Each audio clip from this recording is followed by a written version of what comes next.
Hey, tonight we're diving into one of history's most important social technologies.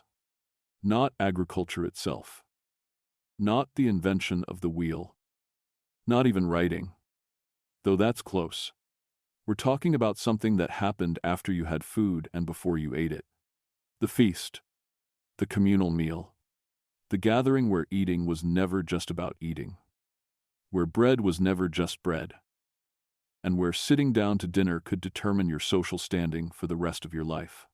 For the next hour or so, we're going to watch, very slowly, as ancient Mesopotamians turned dinner into diplomacy, bread into blessing, and beer into bureaucracy. We're going to explore why you wouldn't survive a single meal in ancient Mesopotamia. Not because the food would kill you, though food poisoning was certainly a risk, but because every bite was a contract, every cup of beer was a bond, and every moment at the feast was a performance where one wrong move could destroy your family's reputation for generations. If you're enjoying this, a quick like or subscribe would be amazing. I'm always curious where you're all listening from. So, drop a comment with your location. It's wild seeing people from Australia and Norway on the same video. Alright, let's ease into this together. The world's first cities were built in Mesopotamia. Uruk, Ur, Babylon. Names that echo through history with the weight of civilizations that invented writing, mathematics, astronomy, law. But these cities weren't held together by walls or laws alone. They were held together by meals. Shared meals, communal feasts that took days to prepare, hours to serve, and created obligations that lasted generations. This wasn't just eating. This was the social glue that made civilization possible. And it was slow, impossibly, tediously, meaningfully slow. Now, get yourself comfortable. And I mean properly comfortable. Find that perfect position. Adjust your pillow. Pull up your blanket. Because we're about to spend the next hour in ancient Mesopotamia. And trust me, you're going to need to be relaxed for this journey. Congratulations. You've just woken up in ancient Uruk, around 3000 BCE. The sun is already climbing, hot and merciless. The kind of heat that will define your entire existence here. No air conditioning. Obviously, no shade structures that actually work. Just the sun beating down on mud brick buildings that seem to absorb heat during the day and release it all night long. You're never comfortable here. That's just not an option. But the heat isn't what hits you first. It's the smell. The thick, yeasty, overwhelming smell of bread baking. Not the pleasant bakery smell you might imagine. Filtered through air conditioning and modern ventilation. This is raw. This is close. This is intense. The smell of barley bread, which is different from wheat bread. Heavier, earthier, more assertive. It fills the air so completely that you can almost taste it before you've eaten anything. And underlying that bread smell is something else. The smell of smoke. Of clay ovens that have been burning since before dawn. Of bodies that haven't bathed in days because water is too precious to waste on washing. Of animals nearby. Goats and sheep and cattle that provide milk and meat and leather and are just part of the urban landscape. This is what cities smell like before plumbing. Before sewers.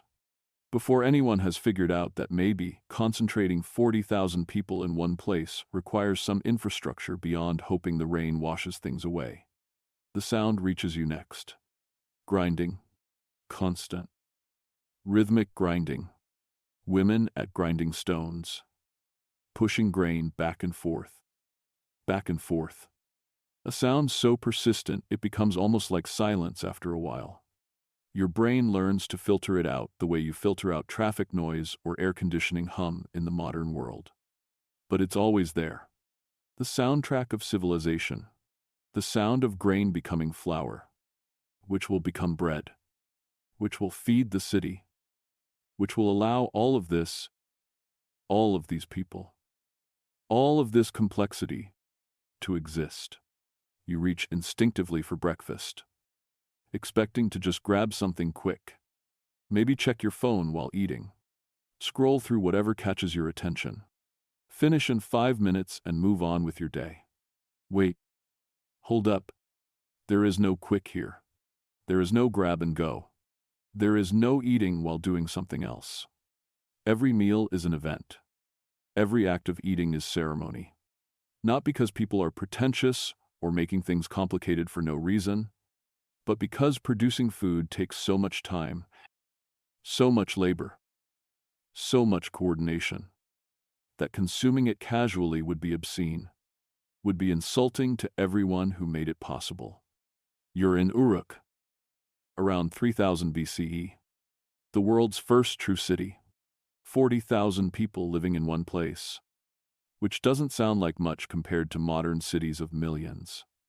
But it represents a concentration of humanity that's completely unprecedented in human history. For most of human existence, people lived in groups of maybe 100, maybe 200 if resources were good. Now there are 40,000 of you, all needing to eat. Every single day, rain or shine, harvest or drought, peace or war, 40,000 stomachs demanding to be filled. And someone has to organize this. Someone has to decide who eats what, when, with whom. Someone has to manage the storage of grain, the distribution of rations, the allocation of feast portions. Someone has to keep track of who contributed what to the temple stores, who owes what labor, who attended which feast and brought what offering. Welcome to the birth of bureaucracy. It starts with lunch. It starts with the fundamental problem of feeding a city. And it creates systems of record-keeping and administration and hierarchy that will define human civilization for the next 5,000 years. Aman approaches you, one of the temple administrators. Judging by his slightly better quality tunic, he doesn't ask if you're coming to the feast. He informs you that you're expected. The temple is hosting. Your neighborhood is attending. The alternative to going isn't just staying home and having a quiet evening. The alternative is social death, is exile from the community networks that determine whether you get help during hard times, whether your children find good marriages, whether anyone remembers your name after you're gone. So you'll go? Obviously you'll go. But first, you need to understand what you're walking into. Because a Mesopotamian feast isn't like a modern dinner party where you show up, eat some food, make small talk, and go home. This is theater. This is politics. This is religion and economics and social hierarchy, all performed simultaneously through the medium of shared eating. And you need to learn the rules quickly, because nobody's going to explain them to you. They expect you to already know. They expect you absorb this through osmosis, through attending dozens of feasts throughout your life, through watching and learning the unspoken codes that govern who sits where and who eats what and who speaks when. But you didn't absorb this, because you're not from here. So, let's back up. Let's start with how this feast came to exist. Because feasts don't just happen. They don't spontaneously generate from goodwill and surplus food. They accumulate, like water collecting in a basin. Drop by drop. The feast gathers ingredients and labor and anticipation over days that stretch into weeks for major celebrations. The preparation began 3 days ago, maybe 4. The exact timing depends on the scale of the feast, the importance of the occasion, the resources available.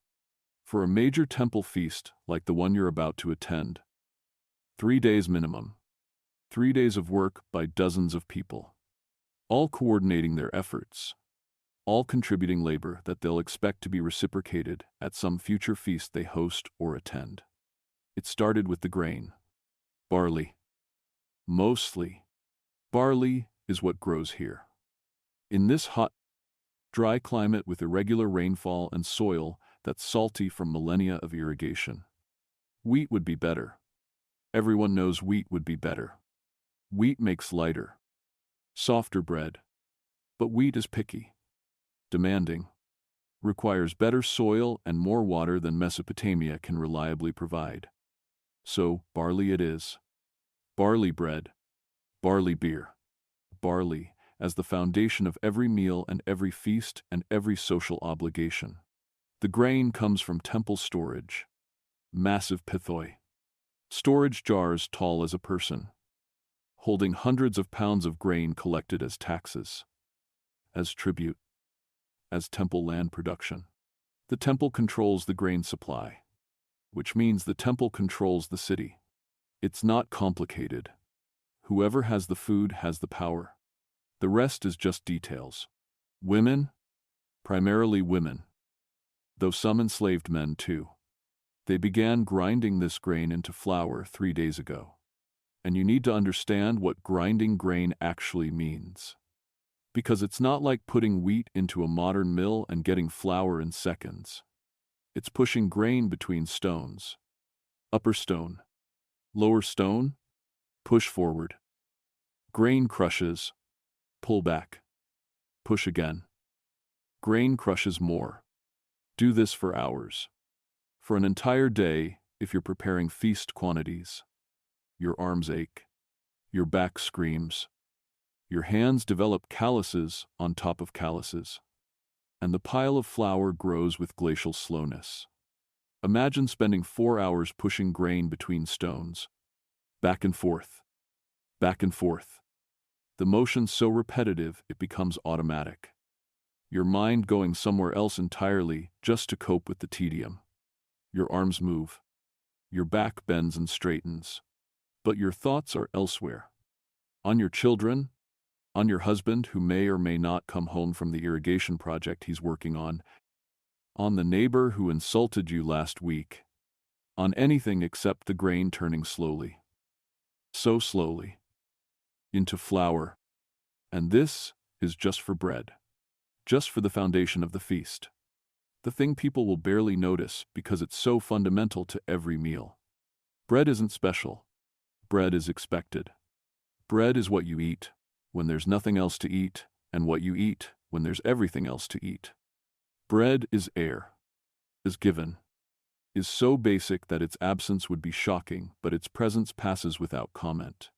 4 hours of grinding produces enough flour for maybe 20 loaves of bread. This feast will need 200 loaves. Do the math. 40 hours of grinding. Bread across multiple women. Over multiple days. It's manageable. Barely. But it's also just one component. While the grinding happens, other preparation proceeds in parallel. The beer. We need to talk about the beer. Because Mesopotamian feasts without beer aren't feasts. They're failures. Beer is more important than bread. Beer is currency. Is wages. Is offering to gods. Is social lubricant that makes hours of sitting with neighbors you've known your entire life somehow bearable. Beer is civilization in liquid form. And here's the thing. Making beer from barley takes at least a week. You start by sprouting the grain, getting it damp and keeping it damp while it germinates. While the grain begins the process of becoming a plant before you interrupt it. Dry it, grind it, and turn it into the malted grain that gives beer its flavor and its alcohol. This sprouting takes 3 days. Minimum. Then you dry it, grind it coarse. Not fine like bread flour. Mix it with water and dates for sweetness. And let it ferment. Fermentation takes time. No way around this.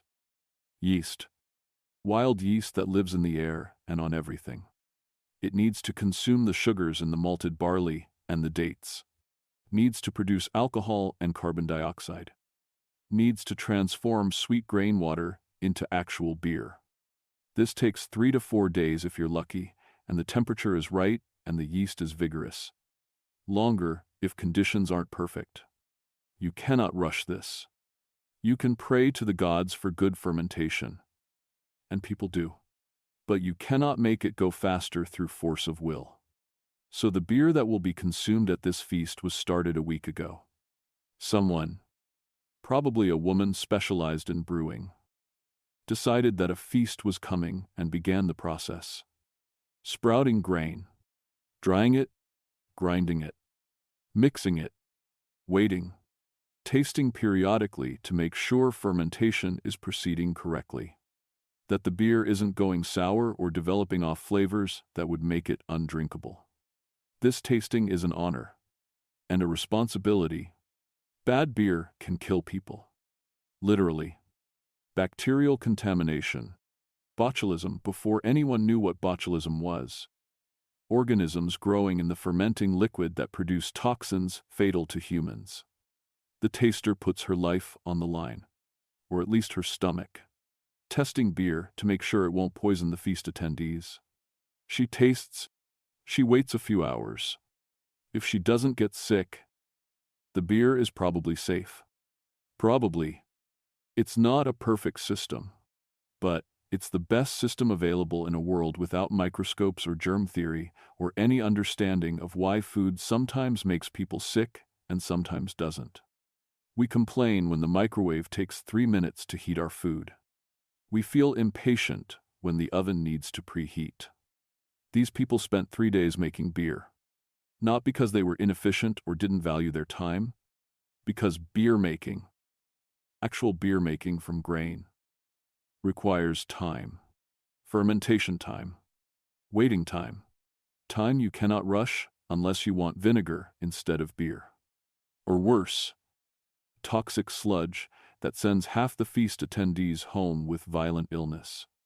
While grain was being ground and beer was fermenting, other preparations proceeded. Fish needed to be caught. Not yesterday. Not 2 days ago. Today, this morning, before the sun got too hot and the fish started to spoil in the heat. Fishermen working the Euphrates, casting nets, pulling in catches, rushing them to the temple before decomposition began. Fresh fish at a feast means coordination, means labor, means someone stayed up all night fishing so that feast attendees could eat fish that tastes good rather than fish that tastes like death. Vegetables needed gathering. Onions, leeks, garlic, lentils from storage, dates from storage. Everything stored carefully in sealed vessels to keep out insects and rodents and the general decay that attacks anything edible in this climate. Someone had to inventory the storage, decide what to allocate for the feast, physically move heavy vessels from storage areas to preparation areas. More labor, more time, more coordination. And through all of this, the heat, the relentless, crushing heat that makes every physical task twice as exhausting. You're sweating constantly, losing water and salt faster than you can replace them. Working anyway because the feast is coming and the feast must happen. The feast is obligation, is expectation, is the social contract that holds the city together. You don't skip feast preparation because you're hot. You work through the heat because that's what everyone does. What everyone has always done. What everyone will continue doing until the city itself ceases to exist. Yesterday, the day before the feast, the baking began. Clay ovens, beehive-shaped structures that hold heat for hours once properly fired. They were loaded with fuel, dried dung, mostly animal dung mixed with straw, formed into cakes, dried in the sun, burned as fuel because wood is scarce and expensive. The smell of burning dung is part of the smell of baking bread here. You can't separate them. Bread equals dung, smoke equals the smell that fills the city on feast days. The ovens heat for hours. Too hot and bread burns on the outside while staying raw inside. Too cool and bread comes out dense, heavy, barely edible. Just right, which requires constant attention and adjustment of fuel and airflow. And you get bread that's actually good, bread that people will eat without complaint, bread that fulfills its social function of being so basic that nobody comments on it. 6 hours. 6 hours of managing oven temperature, of feeding fuel carefully, of checking heat levels by holding your hand near the opening and judging by feel how hot it is. No thermometers, no temperature gauges, just experience and hand feel, and the accumulated knowledge of women who've been baking bread since they were children and can tell by instinct when the oven is ready. Then the bread goes in. Flat loaves. Because raised bread requires techniques these bakers haven't developed yet. The dough is slapped onto the inner walls of the oven where it sticks and bakes, or placed on the oven floor if the oven is the right style. Minutes later, maybe 10 minutes, maybe 15, depending on the bread thickness and oven heat. The bread is done. Golden brown, aromatic, ready to eat. 1 loaf done. 199 to go. The rhythm of baking becomes meditative. Load bread. Wait. Remove bread.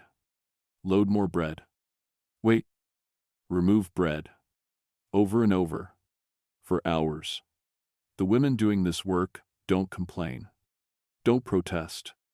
Don't question why they're spending their entire day baking bread for a feast they'll attend, but at which they'll sit in the back. Eat last. Receive the smallest portions. This is their role. This is what women do. They make the food that makes the feast possible. The feast happens because they ground the grain and brewed the beer and baked the bread. Everyone knows this. Nobody acknowledges it explicitly. As the sun finally sets on the day before the feast, as the temperature drops from unbearable to merely uncomfortable, the preparation reaches its culmination. The bread is baked, stacked carefully, covered to keep insects away. The beer is tested one final time, declared ready, sealed in jars that will be opened tomorrow during the feast. The fish are preserved in salt to make it through the night. The vegetables are sorted and ready. Everything is prepared. Days of labor by dozens of people have produced the material foundation for a feast that will last a few hours. Hours of eating, of drinking, of social performance and political maneuvering and religious observance, all made possible by this invisible labor. This is civilization. This is what cities do. They take the simple act of eating and make it so complicated that it requires professional administrators, specialized workers, detailed planning, days of preparation, and then they pretend that the feast is spontaneous, is generous, is a gift from the temple to the community rather than an elaborate system of labor extraction and social control.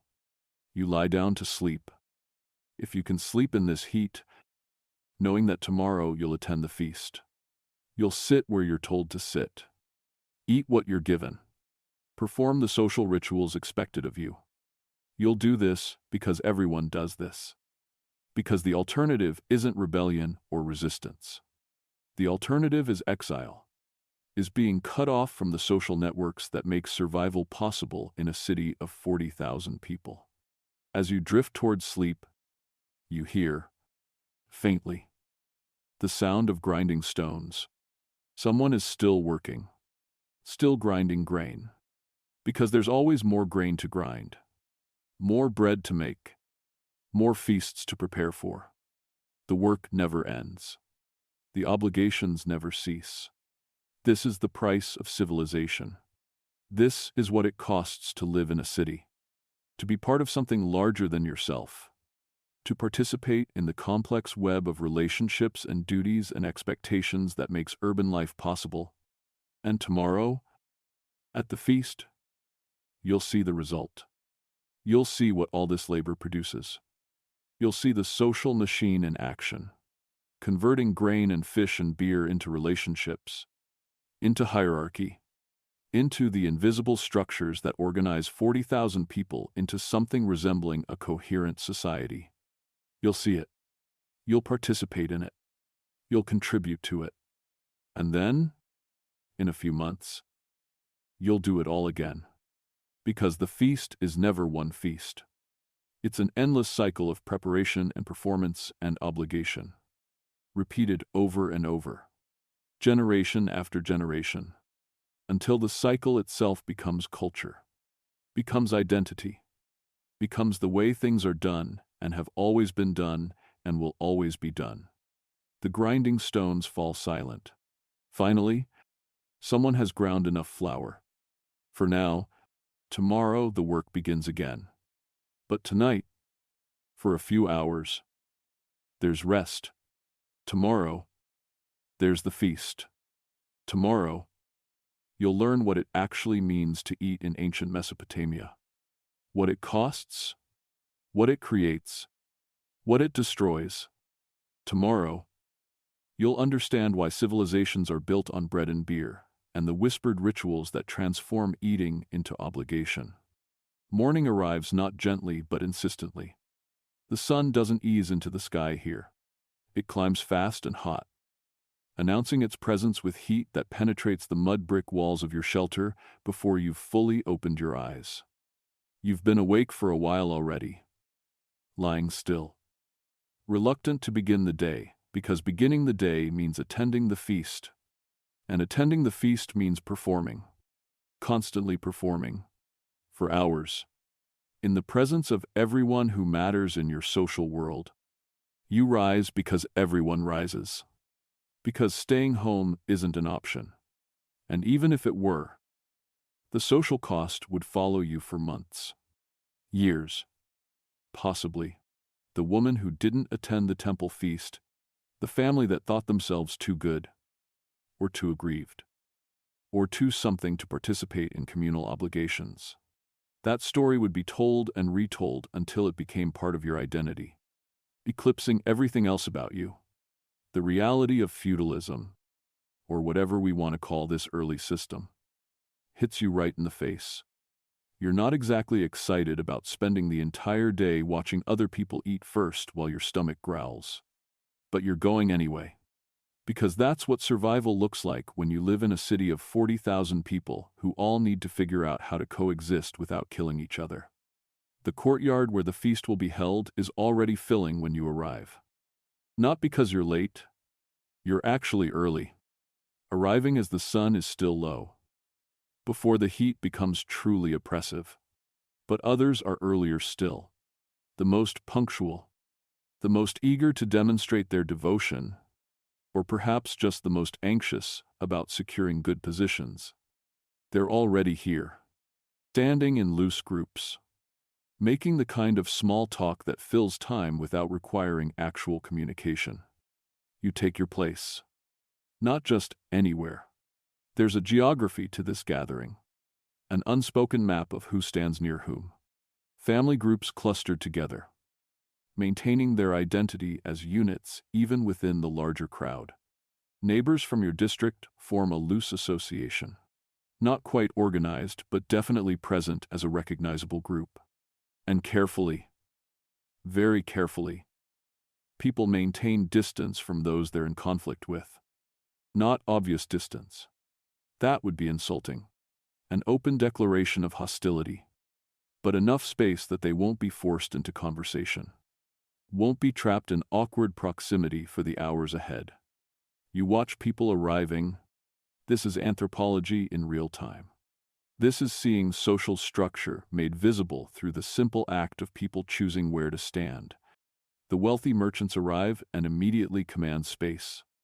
Other people shifting slightly to accommodate them, to give them room that nobody explicitly offered, but everyone provides. Temple officials enter and the crowd parts. Not dramatically. Not like some biblical sea-parting miracle. But through dozens of small adjustments as people step back, creating a path without being asked. Children run. Briefly. Before parents catch them and pull them back with sharp whispers about appropriate behavior. This isn't a playground. This is serious. This is where reputations are maintained or destroyed, where alliances are displayed, where every action is observed and judged and remembered. Children need to learn this. Need to understand that their behavior reflects on their entire family, So they're grabbed, corrected, told to stand still and be quiet and watch the adults to learn how proper people behave. The waiting begins. The feast doesn't start when the food is ready. Everyone knows the food is ready. You can smell it: bread, fish, the yeasty tang of beer being opened. The food has been ready since before dawn. But the feast doesn't start when the food is ready. It starts when the appropriate official decides the appropriate moment has arrived. This could be minutes from now. This could be hours.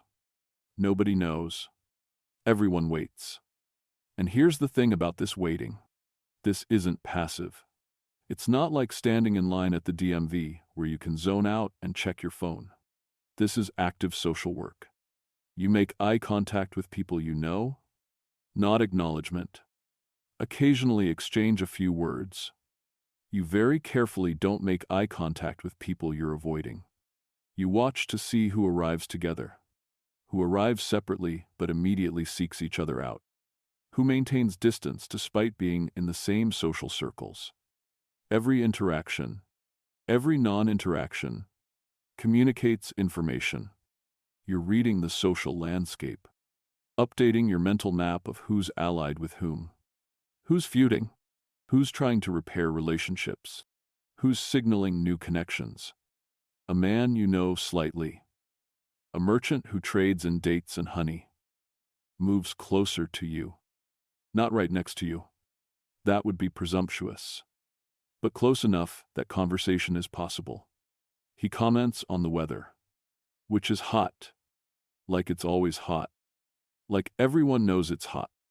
You agree that yes, it's hot. This is small talk elevated to art form. You're not talking about weather. You're establishing that you're willing to be seen talking to each other. That whatever happened last year when his cousin accused your brother of shortchanging him on a pottery order hasn't created permanent hostility between your families. More people arrive. The courtyard fills. 40, 50, 60 people. Maybe more. You're not counting. Nobody's counting. But you're aware of the density, of the way the crowd is reaching capacity, of how much longer you'll be able to maintain personal space before the crush becomes uncomfortable. And still, you wait. The sun climbs higher. The heat intensifies. People are sweating now, shifting their weight from foot to foot, banning themselves with whatever's available. The excitement of arrival has faded into the tedium of waiting. But nobody complains. Complaining would mark you as impatient, as disrespectful of the temple's timing, as someone who prioritizes personal comfort over communal obligation. So you stand, you sweat, you wait. Finally, movement at the front of the courtyard. A priest emerges from the temple proper, dressed in his ceremonial garments, carrying a vessel. Not just any vessel, the expensive one, the one reserved for ritual use. Made by the best potter in the city and marked with symbols that identify it as temple property. This is the libation vessel. This is how the feast will begin. Not with eating, but with offering. The crowd quiets immediately. The chattering stops. Parents grab children more firmly. Everyone turns their attention to the priest. He stands at the small altar, raises the vessel, and begins to chant. In Sumerian, which is ancient even now, a liturgical language that few people actually understand conversationally, but everyone recognizes as the language of ritual, of communication with the divine. The words wash over you. You don't understand them. Not really. You know this is a hymn to Inanna, the goddess of fertility and war, and a dozen other things, including apparently feasts. The goddess who ensures abundance, who makes the barley grow, who blesses the beer with fermentation, who watches over communal gatherings and either smiles or frowns depending on whether proper respect has been shown. The priest is invoking her, asking her blessing, offering her the first portion of the feast that's about to begin. He pours beer from the vessel onto the ground. Expensive beer. beer that cost 3 days of labor to make, beer that could feed, or rather, intoxicate several people. It soaks into the earth in seconds. The goddess has received her portion. Or, the ground has received beer, while everyone pretends it's gone to the goddess. Either way, the ritual is complete. The invisible beings who supposedly govern the cosmos have been honored. Now the humans can eat. But wait, there's more ritual first.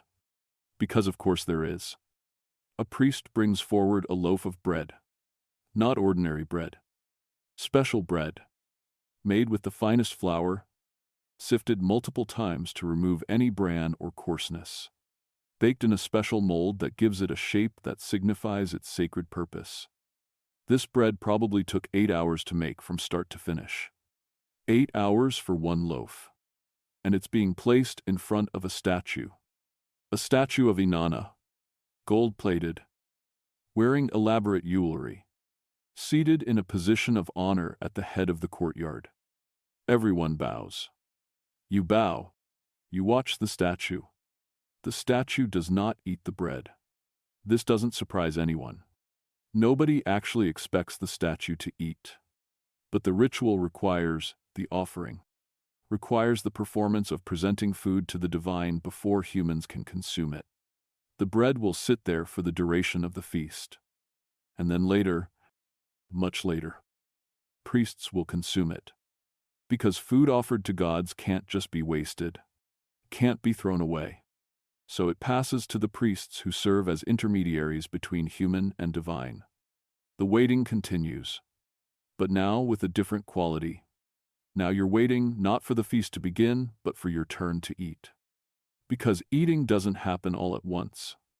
Eating happens in waves, in carefully orchestrated order, in a sequence that makes visible the entire social hierarchy of the city. The priests eat first.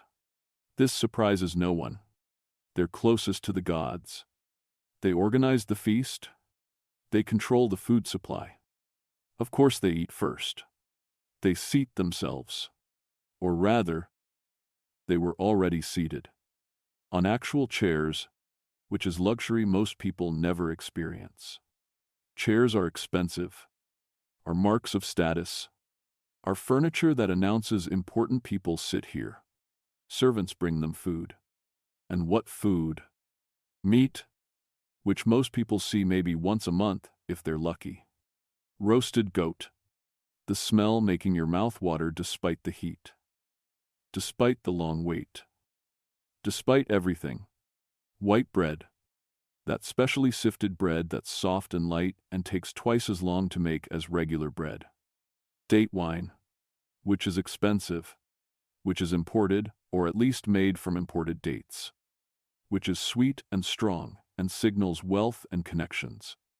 They eat slowly, not because the food is too hot or they're not hungry, but because eating slowly is dignified.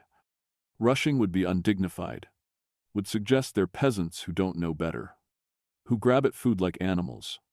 So they eat with deliberate slowness, taking small bites, pausing between mouthfuls, conducting quiet conversations while they eat, performing their status through the unhurried consumption of the best food available. You watch this. Everyone watches this. This is part of the feast. Watching the hierarchy made visible through food distribution. You're not resentful. Exactly. You're not shocked or outraged. This is how things work. This is how things have always worked. Priests eat first and best. That's the price of their intercession with the gods. Their management of temple resources. Their literacy and education and specialized knowledge. Or at least, that's how it's explained. That's the official story. Whether you believe it or question it quietly in your own mind, you keep that to yourself and watch them eat. The second wave begins. Skilled workers. The ones whose labor makes the city function. Scribes who can read and write cuneiform. Master potters whose work is sought after across the region. Successful merchants who trade in valuable goods. They're called forward. Not all at once. but in small groups, directed by temple attendants who know exactly who belongs in which category, who's earned the right to eat in the second wave. They don't get chairs. They sit on mats, woven reed mats that provide minimal cushioning against the hard ground but at least mark out defined spaces for eating. They receive portions noticeably smaller than what the priests got. Same types of food, but less of it. A smaller piece of meat, less white bread, watered wine instead of full strength. The message is clear. You're important. You're valued. You're necessary to the functioning of the city. You're just not as important as priests. They eat. You watch. More waiting. But you're hungry now. Actually hungry. Because you skipped breakfast, knowing you'd eat at the feast. And watching other people eat while you stand and wait is activating every instinct that says food. Want food. Need food. You control yourself. Everyone controls themselves. Grabbing at food. Demanding to be served. Showing visible signs of hunger-driven impatience. These would all be terrible breaches of proper behavior. The third wave. This is where you are. The broad middle of urban society. People who work with their hands but aren't enslaved. People who own small amounts of property. People who participate in city life without controlling any significant portion of its resources. The majority, the people who make everything work through the aggregate of their small contributions. You're called forward. You sit on the ground. No mats for this group. The ground is hard, is dirty, is uncomfortable. You sit anyway, because sitting means you're about to eat. Finally, after hours of standing and waiting and performing patience, you don't entirely feel around you. Your neighbors do the same. Family groups staying together, sitting in loose clusters, maintaining their identity even in this mass seating. Food arrives, not brought by servants, not individually served, but set out in communal vessels, large bowls of lentil stew, thick with onions and garlic and herbs that make it actually taste good despite being made from the cheapest ingredients available. Bread. Good bread. Brown bread made from barely sifted flour. Still delicious. Still warm. Still the staff of life that makes everything else possible. Beer. Plenty of beer. In large jars with long reed straws sticking out. And fish. Not the choicest cuts. Not the fatty portions that went to higher status diners. But fish nonetheless. Protein. Flavor. Variety. The fish is salty from preservation. Is a bit tough from being caught yesterday rather than this morning. But it's fish. It's food. And you're hungry enough that it tastes wonderful. You eat with your hands. There are no utensils. Forks won't be invented for thousands of years. Spoons exist but aren't provided for communal feasts. You tear bread. Use it to scoop lentils. Grab chunks of fish with fingers that will be oily and sticky for hours. Everyone around you does the same. This isn't gross by local standards. This is normal. This is how humans eat. The idea that touching food with your hands is somehow wrong or dirty would seem bizarre here. How else would you eat? How else would you know the temperature, the texture, the readiness of food except through direct touch? The pace of eating is different here than in the higher waves. People eat faster, more eagerly, with less performance of dignity and more simple satisfaction at finally getting food. Not rushing. Exactly. But not dawdling either.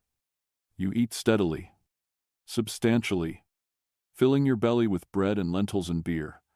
The beer is good, better than you expected. Whoever brewed this batch knew what they were doing.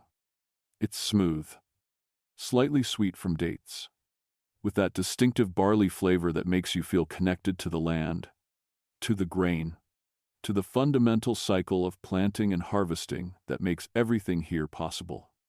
Around you, conversations begin. Now that people have food in front of them, Now that the tension of waiting has broken, people talk, real talk, not just small talk. News is exchanged. Information flows. This is social media before social media. The original version, where you can't block anyone and everyone sees everything because you're sitting right there. A man near you mentions that the irrigation canal in the northern district needs repair. Several people respond with their observations about water flow, about silt buildup, about whether the temple will allocate labor for the repair or whether neighborhoods will have to organize their own work parties. This seems boring. This seems mundane. But this is how cities function. This is information exchange that directly affects everyone's survival. If the canal fails, if water doesn't reach the fields, if the harvest fails, everyone here could starve. So canal maintenance isn't boring. It's existential. A woman discusses her daughter's upcoming marriage. Not gossiping. Sharing information that redraws social maps. Her daughter is marrying into a potter's family from the southern district. This creates alliance between families, between neighborhoods, between skill groups. The woman's son is a weaver. Now weavers and potters have family connection. Future trades become easier. Future conflicts have built-in mediation. This marriage announcement, delivered casually while eating fish, has political implications that will ripple through the community for years. You contribute little to these conversations. You listen more than you speak. Still learning the social landscape. Still figuring out who's aligned with whom. Who's feuding. Who has influence. Who's marginal. Every feast is education. Is data collection.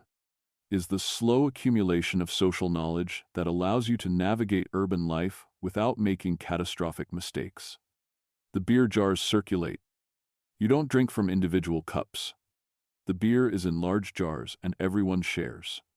Long reed straws stick out of each jar and people take turns drinking. You put your mouth where other people's mouths have been. You share saliva. Share whatever illnesses might be circulating. Share the intimate act of drawing liquid from the same source. This isn't unhygienic by local standards. This is community. This is trust made physical. This is literally sharing the same source of nourishment, the same intoxication, the same moment of consumption. You drink deeply. The beer is good. The beer is making the heat slightly more bearable, is making the hard ground slightly more comfortable, is making your neighbors slightly more interesting. You understand why beer is central to these feasts.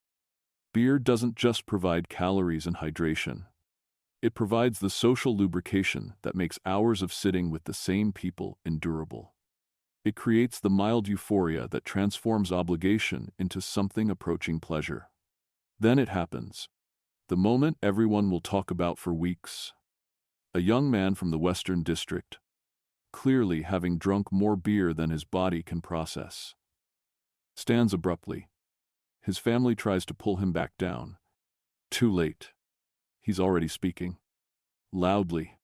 Why do we bring offerings when the temple stores overflow? He shouts. His words slur slightly. My family starves while priests feast on meat daily. The entire courtyard falls silent. Not the respectful quiet of ritual, the shocked silence of social catastrophe unfolding in real time. Temple guards move toward him immediately. His father has gone pale. His mother is openly weeping. Everyone in his family group has instinctively shifted away from him, physically distancing themselves from his words. The head priest stands, not angry, not defensive, just disappointed, which is somehow worse. Young man, the priest says calmly. The temple manages grain for 40,000 people. Storage appears full because we plan for famine. Your family received seed grain 2 months ago. Did we not provide? The young man's bravado crumbles. He sits down heavily. His father is already mouthing apologies, making placating gestures. The damage is done. Though, This family just became a cautionary tale. The family whose son insulted the temple at the harvest feast. That story will follow them for years, possibly generations. You watch the entire sequence with horrified fascination. This is what happens when you break the rules. When you speak what everyone thinks but nobody says. When you challenge authority in the one space where authority is absolute. The feast continues. But the atmosphere has shifted. People are quieter now, more careful. The young man sits in his family group, head down, understanding perhaps for the first time that his moment of drunken honesty just cost his family more than any amount of grain could repay. After an awkward pause, a temple official stands and announces that anyone who wishes may bring forward offerings. This is the moment where individual families can present contributions to the temple, can demonstrate their generosity or at least their willingness to participate in the gift economy that underlies all of this. You watch people approach the designated area, carrying whatever they've brought. Some bring jars of beer, their own brewing added to the communal supply. Some bring bread, supplementing the temple's provision. One family presents a small basket of dates, precious and sweet. Another offers a length of woven cloth, probably weeks of work compressed into a textile that will be recorded and redistributed by temple administrators. A scribe sits at the edge of the courtyard, stylus and tablet ready, recording every offering. Who brought what? How much? Of what quality? This record will be kept for years. Will be consulted when people need temple assistance. When famines come. When someone needs to prove their loyalty and participation in communal life. Every gift is logged. Every contribution is noted. The database is being updated in real time. Except instead of computers and servers, it's clay tablets that will be filed away in temple archives and referenced whenever necessary. You didn't bring anything. You're new here. Still establishing yourself. Still learning the rules. Nobody comments on your lack of contribution. But people notice. Of course they notice. At the next feast, you'll be expected to bring something, not because anyone will directly demand it, but because the social pressure, the silent observation, the slow accumulation of judgment, will make not contributing unbearable. This is how the system perpetuates itself. Not through force, but through the quiet power of communal expectation and public recording. More food appears. Not because you're still hungry. Most people have had plenty. But because the feast has to dispose of all the prepared food. Waste would be unthinkable. So additional bread is brought out. More fish. More lentil stew. People eat more slowly now. Picking at food rather than devouring it. But still eating because the food is there and refusing it would be insulting. And anyway, who knows when you'll eat this well again? The eating continues. The afternoon wears on. The heat intensifies. Then slowly begins to fade as the sun angles toward evening. People are still eating. Still talking. But the energy is changing. The initial excitement has passed. The hunger has been satisfied. The incident with the drunk young man has reminded everyone why perfect behavior matters. Now it's just the long middle of the feast. The hours that stretch on, where you're neither eager to stay nor quite ready to leave. Where you're trapped in the social expectation that you'll remain until it's appropriate to depart. And the appropriateness of departure is determined by hierarchy. Same as everything else. Important people will leave first. Their departure signals that the feast is winding down. Only after they've gone can people of your status begin to leave without insulting the host or appearing disrespectful. So you wait. Again. Still. You've been waiting all day in various forms. Waiting to arrive. Waiting for the feast to start. Waiting to eat. And now waiting for permission. Unspoken, but real. To go home. At some point during the feast, eating stops being just eating. You're not sure exactly when. The transition is subtle, unmarked by any obvious signal, but you become aware of it. A priest stands. The crowd quiets instantly. That collective hush that happens when something important is about to occur. You were chewing bread. You stop chewing. Hold the bread in your mouth, waiting to see what happens next. The priest begins to chant, not in the everyday Akkadian that people use for market transactions and family arguments. In Sumerian, ancient Sumerian, the language of the old gods, the language that was already ancient when your grandparents were young, the language that nobody speaks conversationally anymore, but everyone recognizes as the tongue of the divine. The words wash over the crowd, incomprehensible to most, meaningful to all. You don't understand the words, not individually, but you understand the context. This is a hymn to Inanna, the great goddess, the queen of heaven, the mistress of fertility and warfare, and apparently also communal feasts. The goddess who makes barley grow and beer ferment and communities cohere. The goddess whose favor determines whether the city prospers or collapses, whether harvests are abundant or fail, whether the next generation is born healthy or dies in infancy. The priest's voice rises and falls in patterns that feel ancient, that feel rehearsed over centuries, that feel like they connect directly to something fundamental about being human in this place. You don't need to understand the words. You need to feel the weight of them, the seriousness, the connection to forces beyond the immediate, beyond the mundane business of eating and drinking and maintaining social status. Everyone bows their heads. You bow yours. Some people, you notice, seem genuinely moved, genuinely transported by the moment.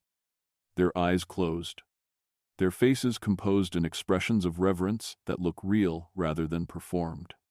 Other people maintain appropriate, respectful postures while their eyes stay alert, watching the crowd, calculating social positions, thinking about whatever practical concerns occupy their minds beneath the veneer of piety. You're somewhere in between, not deeply spiritual, not coldly calculating, just present, participating in a ritual that's larger than any individual's belief or disbelief. The ritual works not because everyone believes it, but because everyone performs it. The performance itself is the power, the collective act of acknowledging something beyond individual concerns. Even if that acknowledgement is purely social rather than genuinely spiritual. This is religion. You realize this is how it actually functions. Not through individual conviction necessarily, but through collective participation, through the agreement that yes, we will all bow our heads when the priest chants. We will all maintain silence during sacred moments. We will all perform reverence regardless of our private thoughts. And through that collective performance, something emerges. Call it social cohesion. Call it divine favor. Call it whatever you want. But something happens when 40 people simultaneously agree to treat a moment as sacred. The hymn lasts perhaps 10 minutes. Perhaps longer. Time becomes strange during ritual. The priest's voice maintains its rising-falling pattern. The ancient words flowing in sequences that have been memorized and repeated by countless priests before him, creating a thread of continuity stretching back through time to the city's founding, to the first temples, to the moment when humans decided that invisible forces governed their fates and those forces needed to be acknowledged, honored, appeased. When the chanting ends, the silence lingers for a moment. Nobody wants to be the first to break the sacred atmosphere, to return to the mundane business of eating and drinking. Then someone coughs. Another person shifts position, and the spell breaks. Life resumes. People return to their bread and beer. But something has shifted. The feast has been transformed. Briefly, from social obligation into religious observance. And that transformation matters. Even if you can't quite articulate why, Your attention turns to the foods themselves, not just as sustenance, but as symbols, as carriers of meaning beyond mere calories. The dates. For instance, you've eaten dates at this feast. Sweet and sticky. A luxury that most people access only at feasts or during illness when their medicinal properties are needed more than their flavor. But dates are sacred because date palms take 7 years to fruit. 7 years. Think about that. You plant a date palm sapling and you wait. You water it. You protect it from animals and weather and human interference. You maintain it through seasons and years. And only after 7 full cycles of planting and harvesting other crops does the date palm finally produce fruit. This makes dates inherently sacred. This makes them metaphors for everything good that requires patience. Which is everything. Really, everything worth having takes time. The date palms themselves are called the tree of life in hymns and prayers. They provide not just fruit but wood for construction, fronds for weaving, fiber for rope, shade for smaller plants. They're the foundation of oasis agriculture. The reason humans can survive in this hot, dry landscape, and they take 7 years to establish. 7 years of faith that, yes, this investment will pay off, that patience will be rewarded, that the cosmos operates on principles that reward those who wait. Eating dates at the feast isn't just eating sweets. It's consuming concentrated patience. It's participating in a cycle of growth and harvest that spans years. That connects you to farmers who planted palms before you were born, whose labor you're now enjoying, whose faith in the future made your present consumption possible. Every date is a prayer to patience. Every bite is acknowledgement that good things come to those who wait. And 7 years is a long time to wait. Barley, too, carries sacred weight. Not because it takes 7 years. Quite the opposite. Barley is fast. Barley grows in a single season. Plant in autumn. Harvest in spring. But barley is sacred for different reasons. Barley is the reason cities exist. Barley grows here when wheat won't. Barley tolerates the heat, the salt in the soil from millennia of irrigation, the irregular flooding of the rivers. Barley is reliable in a way that wheat isn't. Wheat is better. Everyone agrees. Wheat makes lighter bread. Softer bread. Bread that doesn't sit heavy in your stomach. But wheat is picky. Wheat demands conditions that Mesopotamia can't consistently provide. So barley it is. Barley bread. Barley beer. Barley as the foundation of everything. You're not eating bread when you eat barley bread. You're consuming compressed civilization. You're eating the grain that made cities possible. That allowed 40,000 people to live in one place. That created the agricultural surplus that freed some people to become priests and scribes and potters instead of everyone being farmers. Barley is the reason you exist in this city, rather than living in a small agricultural village, growing your own food. Barley is the foundation. Everything else builds on barley. The fish you ate carries its own significance. Fish from the Tigris and Euphrates. The twin rivers that define this land, that make agriculture possible through their flooding, that provide water for irrigation and drinking and the occasional bath. Fish are abundance made visible. Fish require no planting, no cultivation, no harvest labor. They simply exist in the rivers, free food for anyone with nets and time. But fresh fish at a feast signals more than just protein availability. It signals that the host has connections, has access to fishermen willing to wake before dawn and cast nets in the pre-dawn darkness, has the labor network to transport fish quickly from river to feast site before the heat causes spoilage, has the social capital to ensure delivery on the specific day needed. You're not eating fish. You're consuming political networks. You're ingesting the web of relationships that makes fresh fish appear at the right moment in the right place. At some point earlier in the feast, You noticed priests examining bread, not eating it, examining it. They broke loaves in half, studied the interior texture, the way the crust had formed, the pattern of air pockets in the crumb. They were reading omens, divination through baked goods, the future revealed in carbohydrates. This practice strikes you as slightly absurd, though you'd never say so aloud. The idea that how bread bakes in a clay oven can reveal cosmic truths about the future seems, well, optimistic. But the priests take it seriously.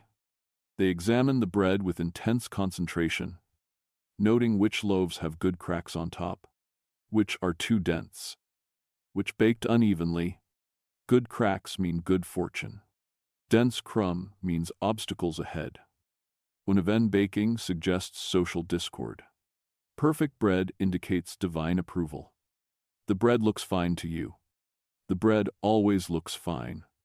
It's bread. It baked. It's edible. But apparently there are subtleties invisible to untrained eyes. The priests see patterns, meanings, messages from the gods embedded in the very structure of bread. Or they claim to. Or they've convinced themselves they do. Or they're maintaining a tradition that gives them interpretive authority over random events, allowing them to frame whatever happens as predicted, foreseen, aligned with cosmic will. You watch them confer quietly, nodding, making notes on a small tablet. The reading will be announced later, probably in carefully ambiguous language that can fit whatever outcome occurs. The war with Elam that everyone knows is brewing will happen regardless of bread texture. But everyone feels better having consulted the bread, having performed the ritual of seeking divine guidance before making major decisions. The bread prophecy will be flexible enough to accommodate whatever happens. Dense areas suggest difficulty, which we overcame through valor. Good cracks foretold our victory, which the gods granted. The prophecy adapts to results. This is how divination maintains credibility despite having no actual predictive power. But it makes people feel better, makes them feel connected to forces beyond human control, makes the randomness of existence feel slightly less random. Throughout the feast, there's been music. You barely noticed it at first. So focused on the social navigation and the food and the hierarchy and the thousand small things demanding attention. But music has been playing constantly. A lyre player, seated near the priests, playing songs that are probably ancient, probably traditional, probably the same songs played at every feast for generations. The melodies are familiar in that way. Things become familiar through repetition, even if you couldn't hum them accurately or name them if asked. The songs are about gods, about heroes, about proper behavior and cosmic order, about the great flood that supposedly happened generations ago, about Gilgamesh and his quest for immortality, about Inanna's descent to the underworld and return. Stories told through music, preserved through performance, passed down from musician to apprentice across years and decades. Nobody is really listening. Everyone is eating, talking, conducting the social business. That's the real purpose of the gathering. But the music matters. Its presence matters. Silence during a feast would be deeply uncomfortable, would make every conversation too audible, would create a tension that the soft background of lyre music prevents. The music fills space, makes conversation easier, provides rhythm to the event without demanding attention. The musician is a professional, temple employee, trained since childhood, fed regular rations from temple stores in exchange for providing this service. His job is to make feasts feel sacred, to create atmospheric holiness through sound, to transform ordinary eating into ceremony through the addition of ancient melodies played on traditional instruments. He's good at it. The lyre sounds beautiful, its tones pure and clear, hanging in the hot air before fading into the general noise of crowd and conversation. You wouldn't remember the melodies tomorrow. Nobody would. The music is designed not to be memorable, but to be appropriate, to set a mood, to fill silence, to signal that this is a proper feast with proper observances rather than just people eating together. The musician has fulfilled his function perfectly by being good enough to notice but not interesting enough to distract. Background holiness. Sacred wallpaper. The soundtrack of civilization. Children are present at the feast. You notice them now, sitting with their families, watching everything, absorbing the unspoken rules through observation rather than instruction. This is education. This is how social structures transmit themselves across generations. Not through lectures or formal teaching, but through thousands of meals where children watch and learn. They learn who sits where, who speaks to whom, who receives honored portions, and who eats last.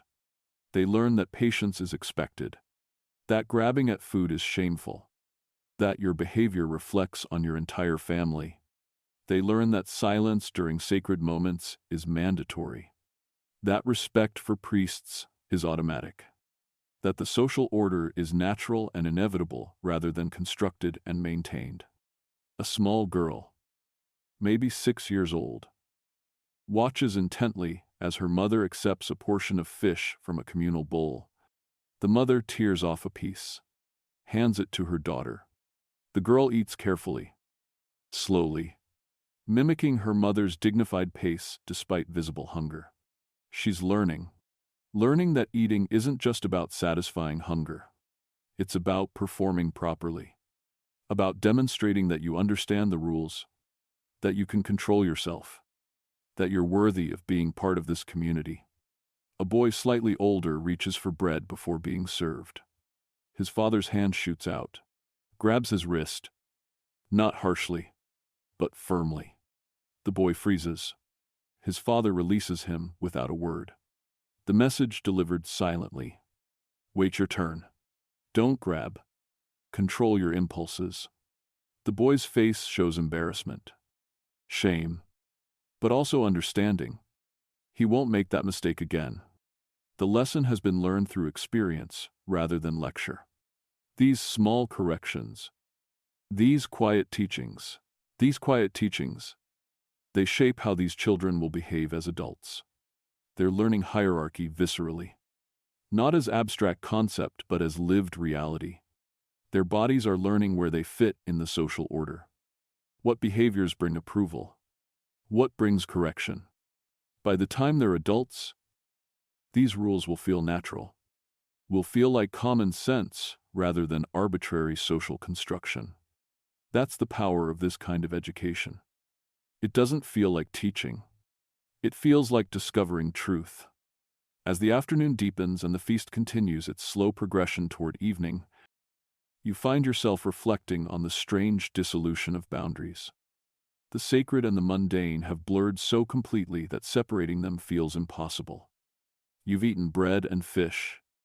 You've also participated in religious ritual, demonstrated social compliance, renewed communal bonds, transmitted cultural values to the next generation. These aren't separate activities. They're all happening simultaneously, inseparably.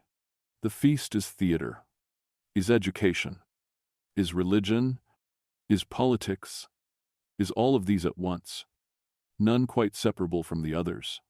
And somehow this works. This messy, complicated, overlapping system of meaning-making actually functions to hold a city together, to organize 40,000 people into something resembling a coherent society. It's not elegant. It's not efficient by modern standards. But it works. It works well enough that cities survive, that populations grow, that civilization itself becomes possible. The sun is lowering now, the heat beginning its slow retreat. The endless afternoon finally approaching evening. People are tired, sated, ready for this to be over, but trapped in the social necessity of remaining until the proper moment for departure. You think about what you've witnessed, what you've participated in, a meal that was never just a meal, a gathering that served dozens of functions simultaneously. A performance where everyone knew their role and played it with varying degrees of sincerity but consistent commitment to the form itself. This is civilization. Not the monuments or the laws or the great works that historians will remember.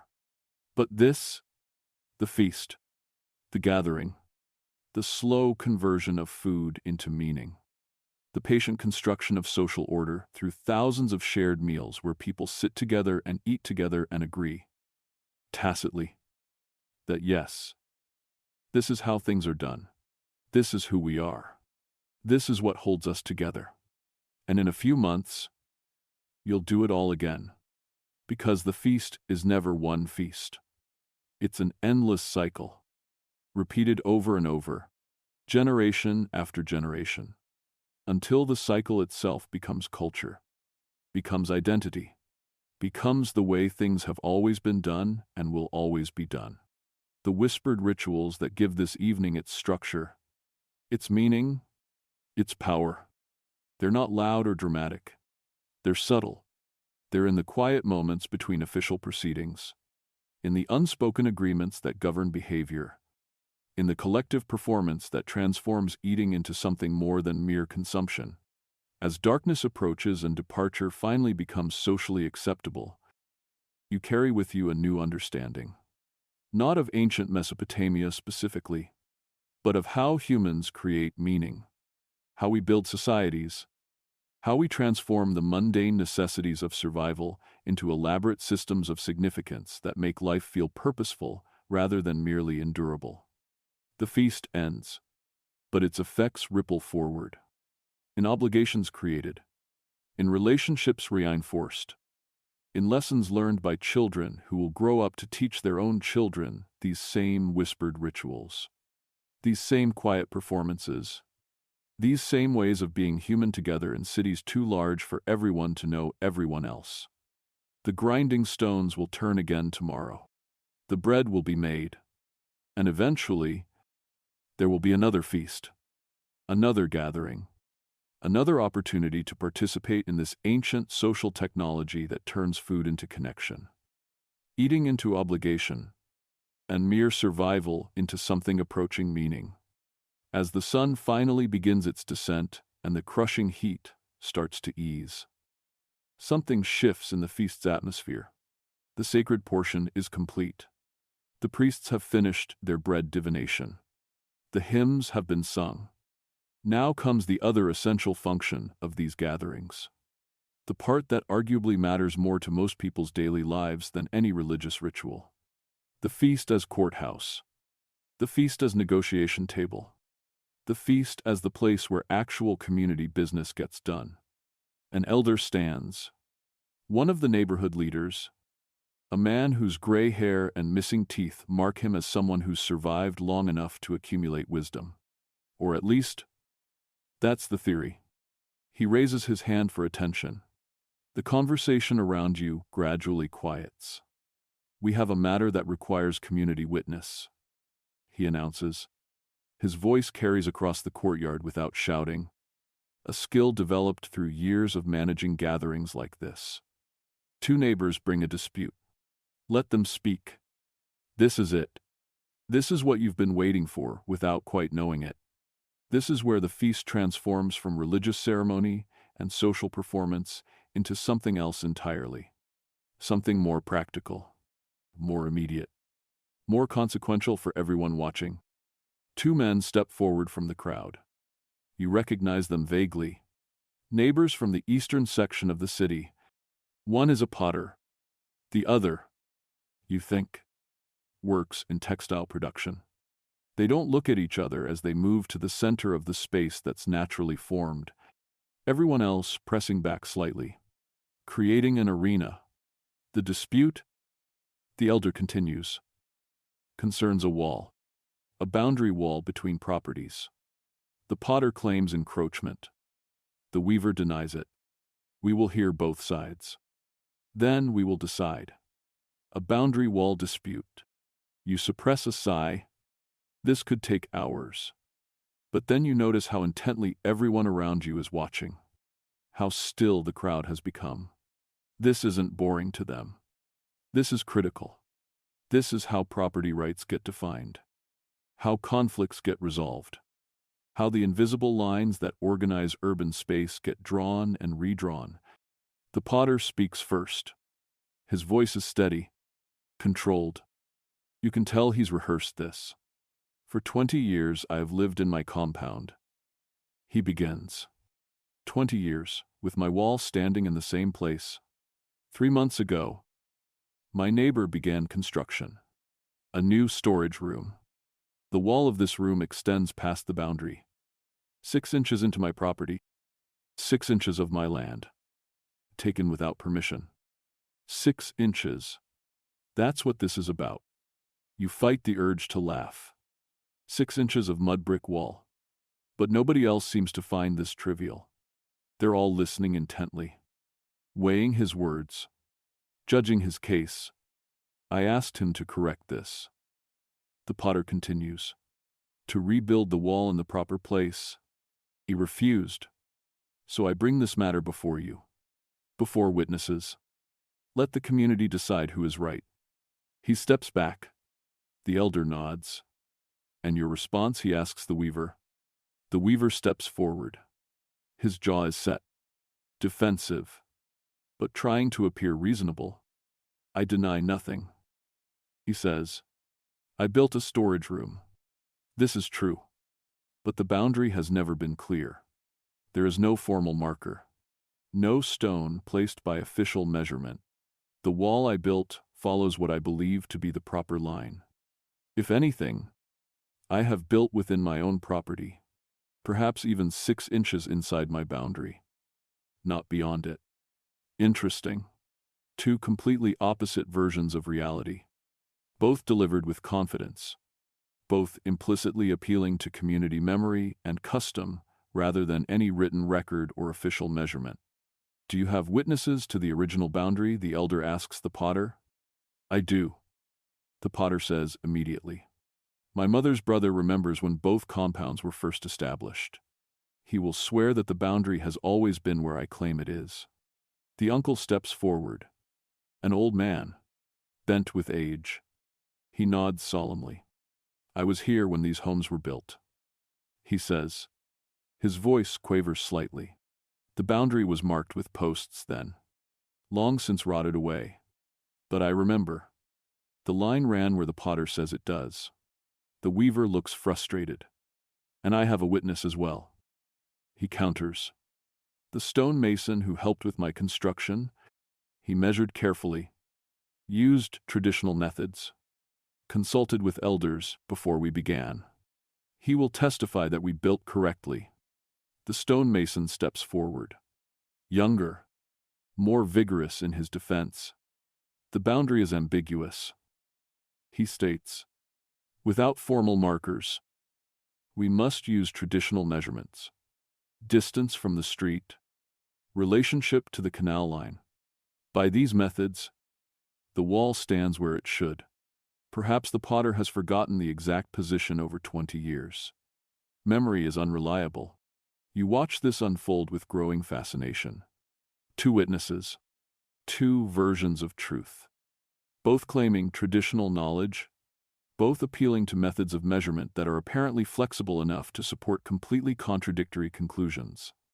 The elder looks troubled. This is the problem with oral culture.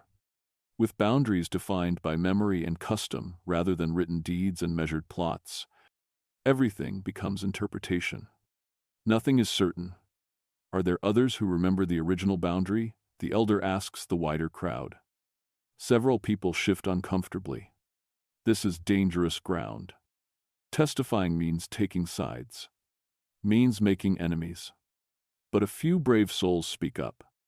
An old woman, I lived nearby then. I believe the boundary was, as the potter says. A middle-aged man, I helped carry materials when the compounds were built. The mason is correct. The boundary was never precisely defined. A younger woman, my grandmother told me stories about disputes in this area. Even then, this same boundary was unclear. The testimonies contradict each other. The witnesses are describing the same physical reality but interpreting it differently. Or remembering it differently. or possibly lying to support neighbors they're allied with. Welcome to justice in ancient Mesopotamia, where objective truth takes a backseat to social relationships and collective memory and the persuasiveness of competing narratives. The elder confers quietly with two other respected community members. They lean close together, heads nearly touching, speaking in whispers that don't carry. This deliberation takes several minutes. The crowd waits patiently.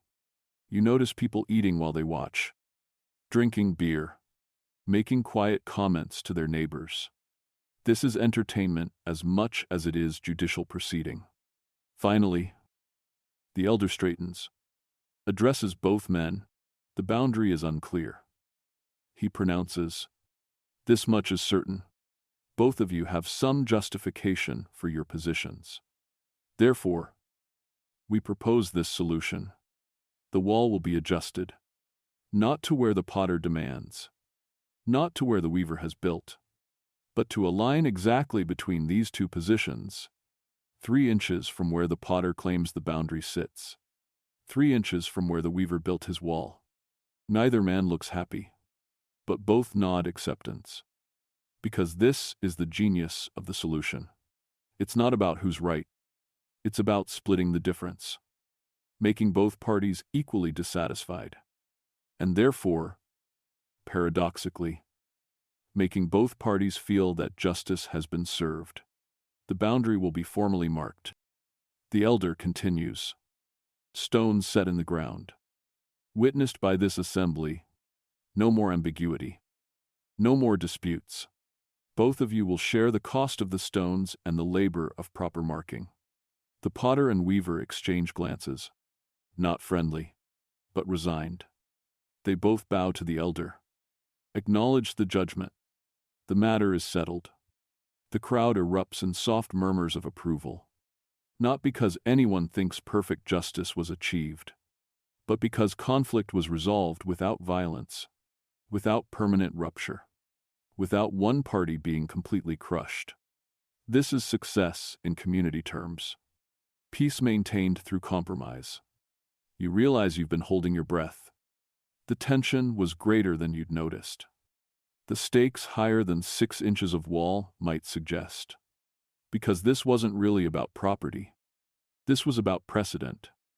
About whether disputes could be resolved through community process. About whether trust in collective judgment remained viable. And it worked. The system worked. Not perfectly, but adequately, before anyone can fully relax. Another matter presents itself. Not a formal dispute this time, but something equally important in its own way. You notice 2 families sitting close together. Closer than coincidence would place them. They've been speaking quietly throughout the feast. And now their conversation is becoming more visible, more deliberate. Marriage negotiation. You recognize it, even though no formal announcement has been made. The body language, the careful attention, the way both families are simultaneously performing casualness while conducting the most serious evaluation of their lives. The families have a son and daughter of appropriate ages, maybe 16 or 17. Old enough to marry by local standards. The young people sit with their respective families, saying nothing, their opinions irrelevant to the negotiation unfolding around them. This isn't about them. Really, this is about alliance, about combining resources, about creating kinship where previously there was only neighborly connection. You watch the fathers, the mothers, the way they're assessing each other while pretending to discuss the weather, the harvest, the quality of the beer. But everyone nearby can see what's actually happening. And everyone watches peripherally while pretending not to. Your family is in textile production. The son's father asks casually, "For 3 generations," confirms the daughter's father. "My father's father established our reputation. We supply several merchants now. And yours, pottery." "I believe pottery." "Yes. Specializing in storage vessels. Large orders from the temple. Regular work. Reliable income. Translation: we're both established families. Both have economic stability. Both have something to offer in alliance. The conversation continues. Still casual on the surface, but loaded with significance underneath. They're evaluating each other's reliability, work ethic, social standing, family reputation.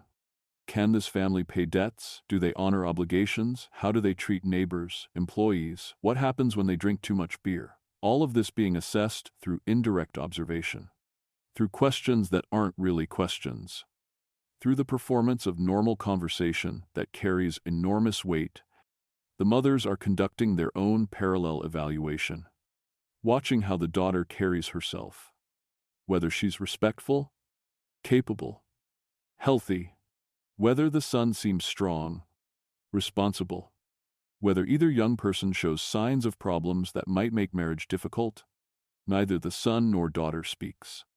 They sit quietly, occasionally glancing at each other when they think nobody's watching. Their preferences don't matter, or matter less than everything else.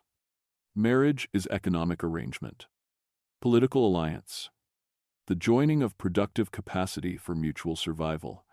Whether the young people actually like each other is secondary. They'll develop affection over years of shared life. Or at least they'll develop functional cooperation, which is close enough. You notice the daughter's mother pass something to the son's mother. A small cloth bundle. The son's mother opens it discreetly. Inside is a sample of weaving, demonstrating the daughter's skill, the quality she can produce.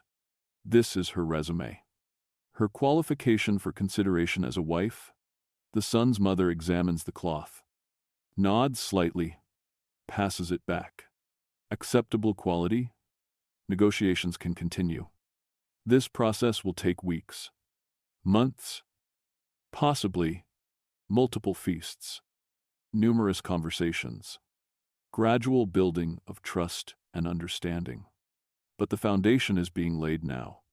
In this semi-public forum, where both families can be observed by others, where their interaction is witnessed and therefore binding in its implications, you realize your own marriage prospects.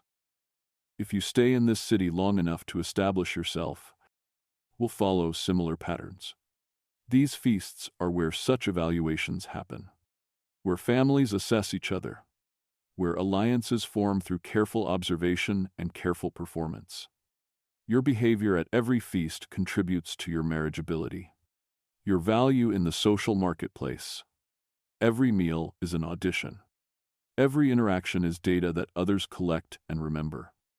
The thought is exhausting, but also clarifying. At least the rules are clear. At least you know what's expected. Unlike modern dating, with its ambiguous signals and unstated expectations, this system operates in plain sight. Everyone knows what's happening. Everyone understands the process. Your attention shifts to the edge of the feast space where you've noticed an unfamiliar face. A man wearing slightly different clothing. His accent, when he speaks, marks him as foreign. Not from Uruk, possibly from Elam, or one of the other nearby city-states. He's been seated carefully, not too close to important families. That would be presumptuous, but not so far away as to be insulting. Exactly in the position that communicates you're welcome. You're watched. You're useful. You're not one of us. He's served the same food as everyone else. Exactly the same. This is the message: we treat visitors fairly. We don't poison foreigners. We can be trusted. Every bite he takes without dying is advertisement for Uruk as safe trading partner. But he's also being evaluated. Everything he does is noted. How he eats, how he drinks, how he speaks, whether he observes proper etiquette, whether he shows appropriate respect. You watch him attempt to participate in the beer jar sharing. He approaches it wrong, puts his mouth on the straw at the wrong moment. A minor violation of turn-taking that everyone notices. His face flushes when he realizes. He withdraws, waits more carefully for the proper moment. The mistake is forgiven. He's foreign. He doesn't know all the rules. But people remember. And the next foreign merchant who visits will be judged partly on this one's behavior. The burden of representation, where individual actions reflect on everyone from your group. Later, you see the foreign merchant in conversation with one of Uruk's successful traders. They're discussing prices, routes, the reliability of river transport versus overland caravans. Business being conducted over beer and bread. This is international commerce in its earliest form, built on personal relationships, face-to-face negotiation, meals shared to establish trust. The feast as the platform where trade agreements take shape. No contracts in the modern sense. No written guarantees. Just the implicit understanding that breaking agreements made at communal feasts carries severe social costs. That reputation matters more than any legal enforcement could. As evening fully arrives and the feast finally begins to wind down, you reflect on everything you've witnessed. The dispute resolved through community judgment. The marriage negotiation unfolding in whispers and glances. The foreign trader being evaluated through his feast behavior. None of this is separate from the eating and drinking. It's all integrated. The feast isn't just providing a venue for these interactions. The feast is creating the conditions that make them possible. The relaxed atmosphere of shared beer. The public visibility that makes agreements binding. The multiple witnesses who can testify to what was said and decided. This is government without bureaucracy. Justice without courts. Commerce without contracts. All operating through the medium of shared meals and communal observation. It's not efficient by modern standards. It takes hours to resolve a 6-inch boundary dispute that a surveyor could settle in minutes. But it works. It maintains social cohesion. It prevents conflicts from escalating to violence.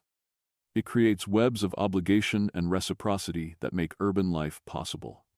The priests are standing now, beginning the process of departure that will cascade through the social hierarchy. Finally, after a day that felt endless, after hours of eating and watching and performing and learning, you stand when your status group begins to stand. Not too early, not too late. Following the invisible signals that tell you when departure becomes acceptable. As you walk home through darkening streets, your mind churns with everything you've absorbed. The feast as theater, as education, as courthouse, as marriage market, as trading floor, as religious ceremony, all simultaneously, all inseparably. This is the social technology that makes civilization possible. Not the writing or the mathematics or the architecture. But this, the patient construction of order through shared meals. Through the quiet negotiations and public judgments and witnessed agreements that happen when people eat together. The feast is never just a feast. It's the beating heart of urban life. The place where all the essential business of being human in cities gets done. One meal at a time. One dispute at a time. One whispered agreement at a time. And in a few months, you'll do it all again. Because the cycle never ends. The obligations never cease. The feast perpetuates itself through the very networks it creates, drawing you back again and again into this elaborate social dance that transforms eating into meaning and food into power. Tomorrow there will be work, the endless labor of urban survival. But tonight, walking home under stars that ancient Mesopotamians map into constellations of gods and heroes, you carry with you a new understanding.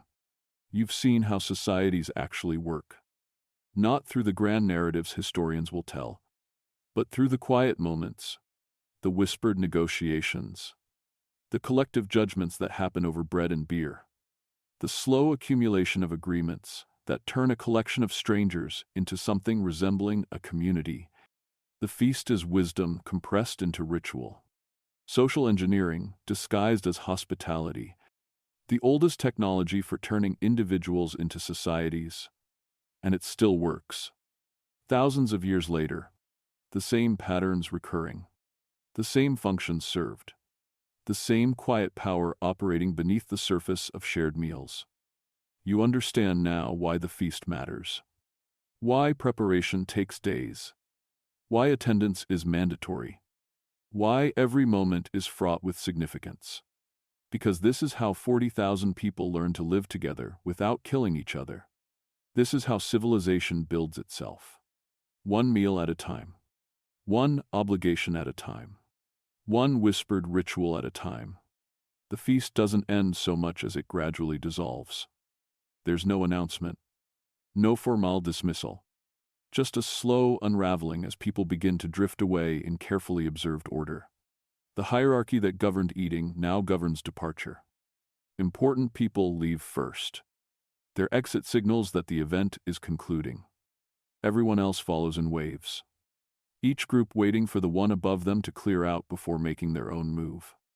You watch the priests stand. Gather their things. Exchange quiet words with temple officials. Their departure is unhurried. Dignified. They've eaten. They've overseen rituals. They've witnessed community business. Their role is complete. They walk toward the temple proper. Their backs straight. Their movements deliberate. Even in leaving, their performing status. The second tier follows soon after. The wealthy merchants.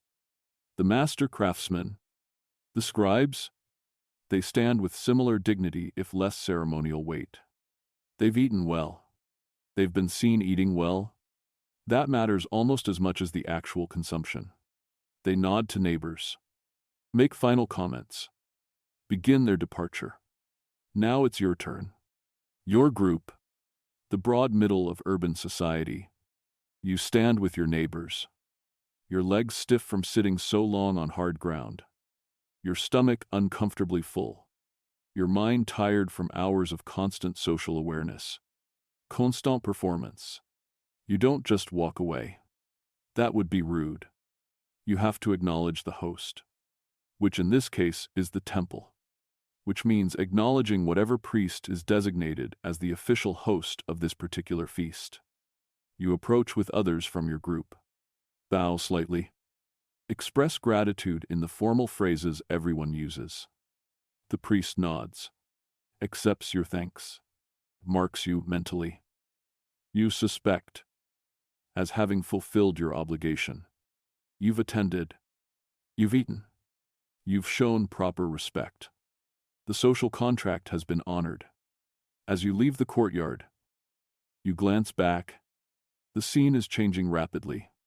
Where hours ago there were dozens of people sitting in careful arrangement, now there's scattered movement, people gathering belongings, children finally allowed to run and expend pent-up energy, the carefully maintained spatial order collapsing into ordinary chaos. But some people remain. The cleanup crew, the invisible laborers who will spend the next several hours restoring the courtyard to its normal state. Gathering scattered food scraps, washing communal vessels, sweeping the ground. This work is just beginning as your feast experience ends. You notice it's primarily women, primarily the same women who ground the grain and brewed the beer and baked the bread. Now they're cleaning up the aftermath. This labor is as essential as the preparation and equally invisible to most feast attendees. The magic of feasts is making labor disappear, making abundance seem effortless, making the work of dozens of people over days appear as spontaneous generosity. The walk home feels longer than the walk there. Despite being the same distance, you're full, almost uncomfortably full, bloated with bread and lentils and beer. Your mouth tastes like fish and onions.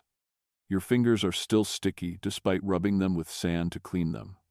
Your back aches from sitting on hard ground for hours.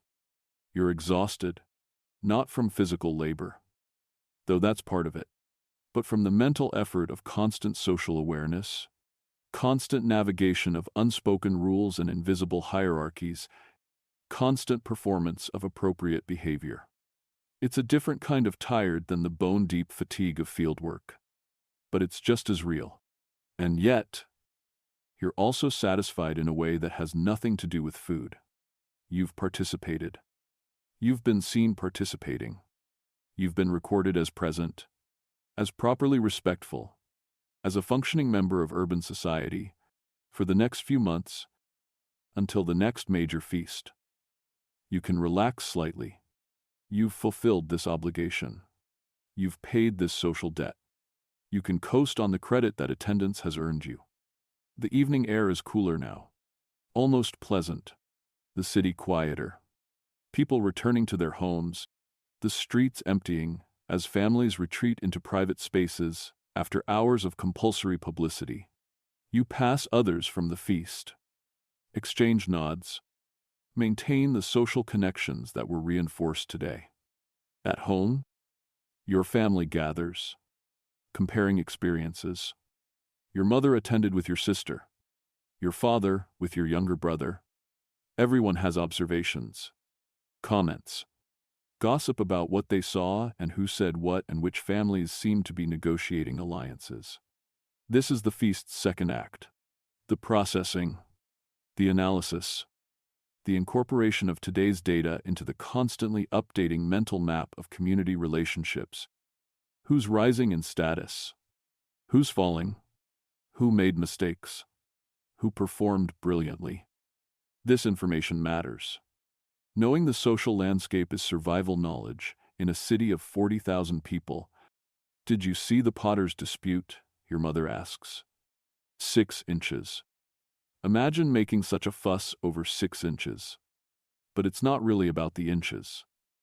You find yourself saying, it's about whether boundaries mean anything, whether agreements hold, whether the community can still resolve conflicts without violence.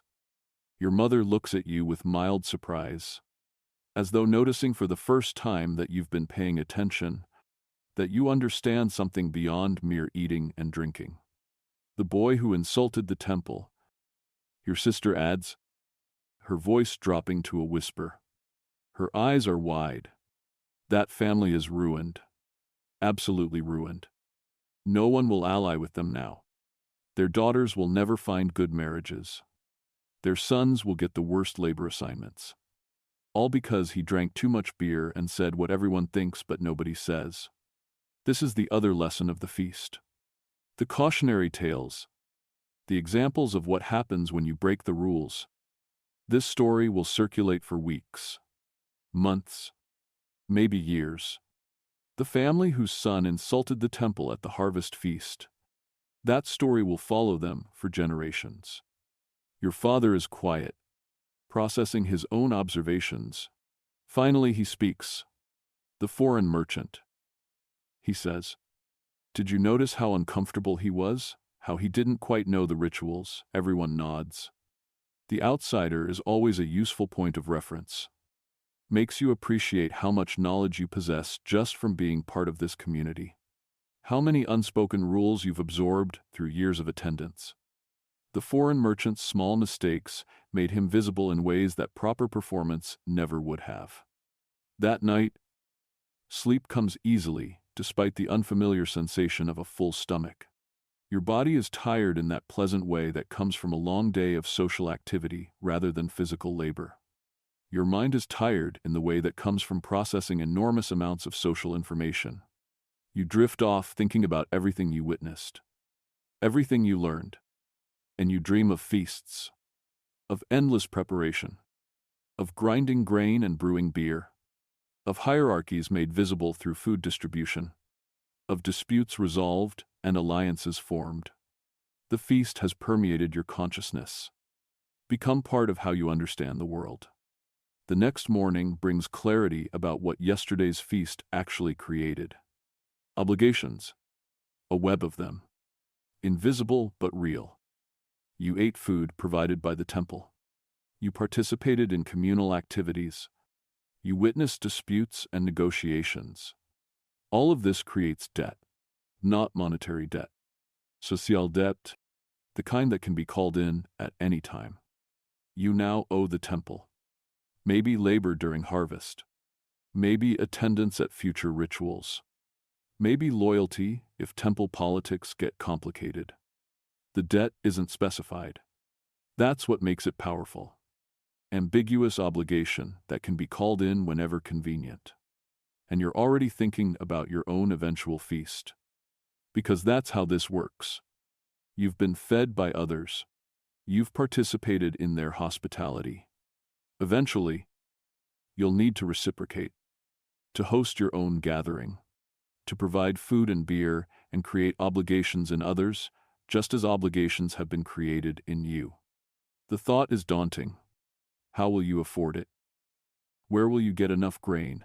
How will you calculate quantities correctly? How will you avoid becoming one of those cautionary tales about failed hospitality, because those stories exist? Everyone knows them. The feast where the beer ran out. That happened 3 years ago in the Northern District. The host had miscalculated.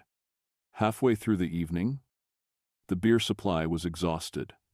People went home thirsty, insulted, angry at the breach of basic hospitality. That family never recovered socially. They're marked permanently. The family who couldn't provide enough beer.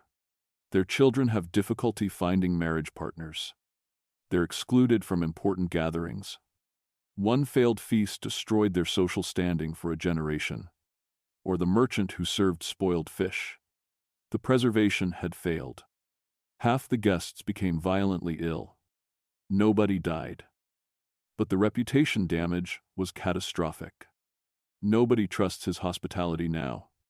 Nobody accepts his invitations.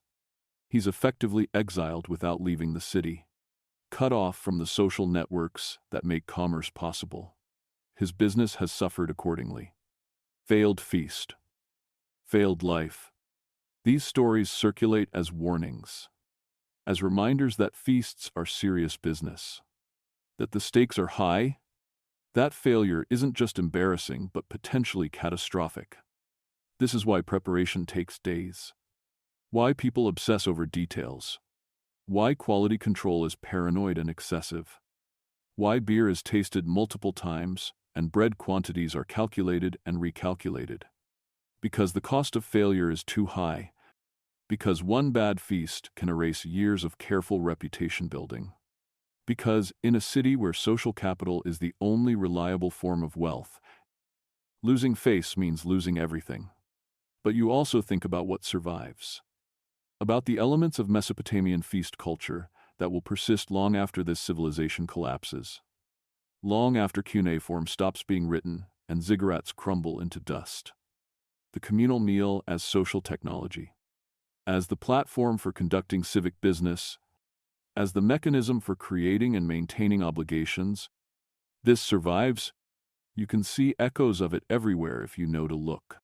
Church potlucks in small American towns, where community members bring dishes to share, where social bonds are reinforced through eating together, where disputes get quietly resolved and alliances get quietly formed while passing casseroles and talking about weather.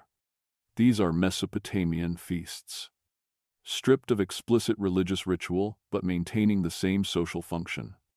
Bringing food. Sharing food. Creating obligation through participation. Using meals as the context for community business. Thanksgiving dinners where extended families gather. Where social hierarchies are performed through seating arrangements and serving order. Where younger generations watch and learn unspoken rules about who matters and how to behave in groups. The family members who host take on enormous stress, obsessing over having enough food, over preparations being perfect, knowing that failure will be remembered and discussed for years. This is Mesopotamian feast anxiety transported 4,000 years into the future and across an ocean. Company picnics and office parties where attendance is technically optional but actually mandatory. Where not attending marks you as antisocial and damages your career prospects. Where social capital is built through visible participation and appropriate behavior. These are feast obligations in corporate form. The food is different. The context is different. But the underlying social mechanics are identical to what you experience today in ancient Uruk. Neighborhood barbecues where residents gather, where the quality of your contribution gets noticed and remembered, where being the person who brings store-bought potato salad when everyone else made food from scratch marks you as insufficiently invested in community, where disputes get addressed informally, where alliances form, where social order is maintained through the soft power of shared meals and collective judgment. These are Mesopotamian neighborhood feasts. Renamed but not fundamentally changed. The Mesopotamians didn't invent communal eating. Obviously, humans have been eating together since before humans were humans. Since our pre-human ancestors shared food around fires, but the Mesopotamians turned it into system. They bureaucratized it. They created formal structures around the informal practice of sharing food.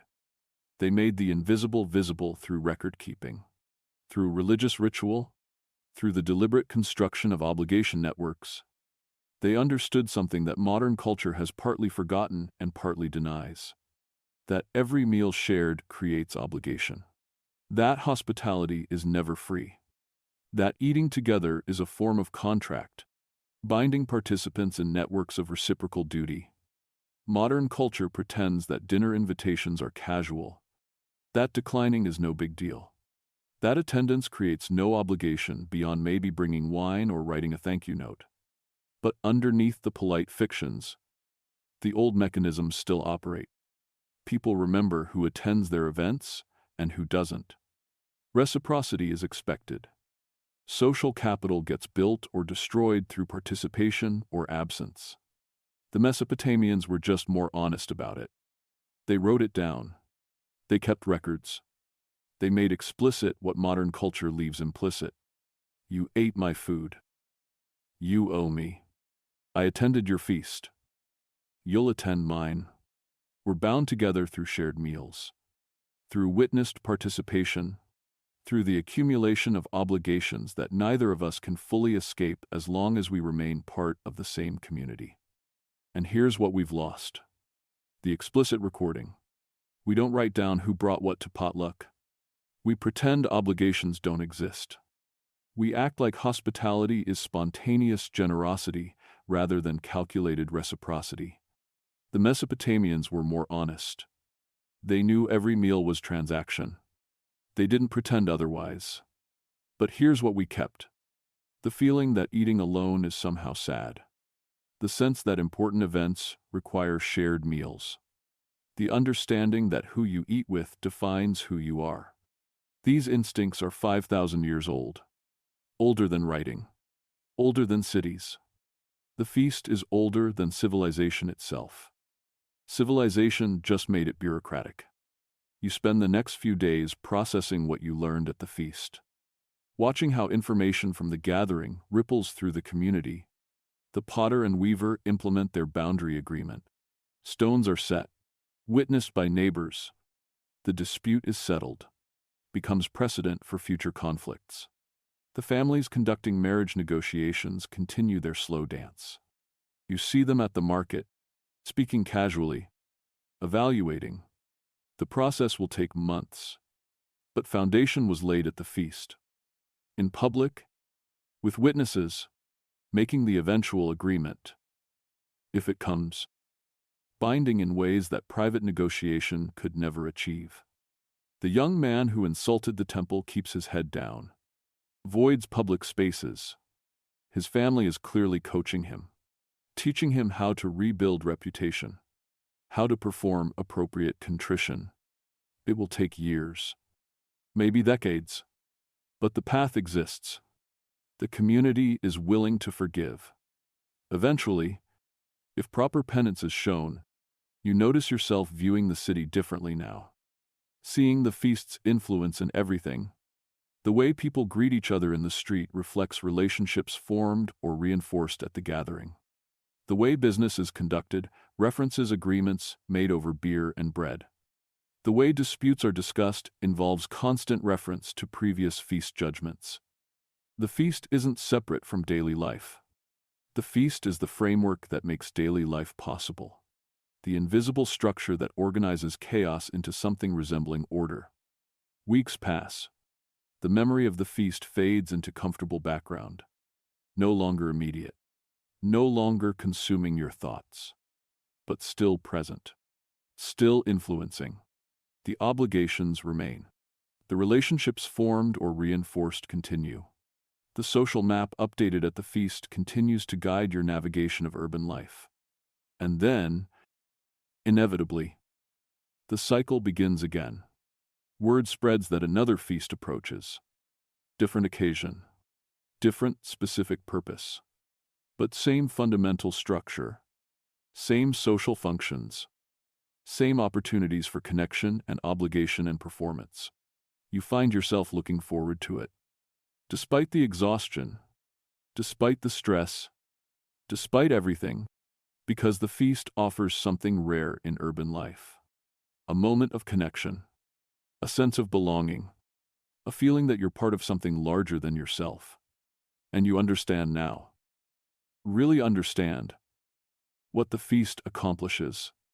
It's not just feeding people, it's creating people, creating community, creating the social bonds that transform a collection of strangers living in proximity into something approaching a society. The feast is the whispered ritual that makes cities possible. Not loud, not dramatic, but constant, persistent, the quiet background hum of civilization itself. The patient construction of order through shared meals, through the slow accumulation of obligations and relationships and witnessed agreements, as you drift towards sleep one evening, weeks after the feast. You hear it again. That sound? The grinding stones, always grinding stones. Someone preparing grain for tomorrow's bread, for next month's feast, for the endless cycle of eating together that holds the city together. The sound is meditative, rhythmic, eternal, back and forth, back and forth.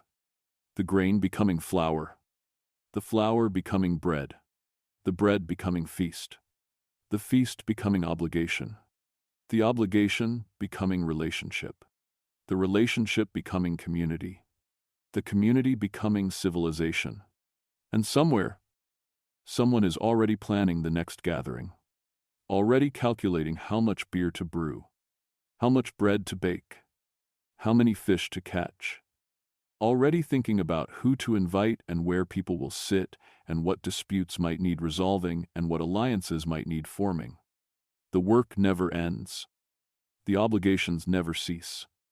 The feast perpetuates itself through the very social networks it creates, drawing everyone back again and again into this elaborate dance. This ancient technology for turning individuals into societies. You think about the future, about the feasts that will happen after you're gone, after everyone currently alive in Uruk is dead and forgotten. The specific people will change. The specific disputes will be different.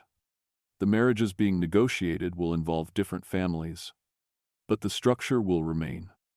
The feast as social technology will persist because it works, because it solves real problems, because it creates the bonds that make urban life possible. Thousands of years from now, you imagine, people will still gather to eat together. They'll still use meals as the context for conducting social business. They'll still create obligations through shared food. They'll still negotiate marriages and resolve disputes and form alliances while breaking bread together. The details will change. The technology will advance. But the fundamental human need to mark important moments with communal meals, to use eating as the medium for creating social bonds, that will remain. The feast is older than civilization, but civilization made it systematic, made it bureaucratic, made it the foundation of urban order. The Mesopotamians took the simple human pleasure of eating together and transformed it into complex social machinery that could organize thousands of people, could create obligations that spanned generations, could maintain order without constant violence. They turned dinner into diplomacy. They turned bread into binding contracts. They turned beer into social glue. As sleep finally approaches, your thoughts become slower, softer, less distinct. The boundaries between waking and dreaming blur. You're thinking about the feast, about grinding stones, about bread baking, about beer fermenting, about the patient accumulation of social bonds through shared meals. You're thinking about how tired you are, how comfortable this sleeping mat feels despite its hardness, how nice it is to have a full belly, to have shelter, to have community, to have these basic securities that make survival possible by Mesopotamian standards. This is success. This is what people hope for. Not wealth or fame or power. Just this. Regular meals, safe shelter, connection to others, the knowledge that when crisis comes, community will respond, that obligations will be honored, that the social networks built through thousands of shared meals will hold. The grinding stones continue their rhythm, back and forth, back and forth. The sound is fading now, or maybe you're fading, drifting deeper into sleep, the boundary between you and the sound becoming less clear. Someone is grinding grain, always grinding grain, always preparing, always looking toward the next feast, the next gathering, the next opportunity to sit together and eat together and rebuild the social bonds that make everything possible. This is civilization, not the monuments or the great works, but this, the feast, the gathering, the slow, patient construction of social order through thousands of shared meals, the whispered rituals that turn eating into obligation, food into meaning, meals into the invisible architecture that holds cities together. Your breathing slows, deepens, the thoughts becoming dreamlike, less coherent, the feast and the grinding and the bread and the beer all blending together into one continuous flow. One endless cycle, preparation and consumption and obligation and preparation again. The feast is never one feast. It's all feasts. It's every meal ever shared with intention. Every gathering where eating became more than mere consumption. Every moment when humans sat together and agreed, tacitly, that yes, we are community. We are connected. We are bound by these shared rituals, these whispered agreements, these quiet performances. And in your dreams, the grinding continues. The preparation never stops. The feast is always approaching, always receding into memory, always being planned for again. The cycle eternal, the rhythm unchanging, back and forth, back and forth. The grain becomes flour. The flour becomes bread. The bread becomes feast. The feast becomes civilization. And civilization becomes the quiet hum of grinding stones. The patient labor of women preparing tomorrow's meal. The endless work that makes everything possible.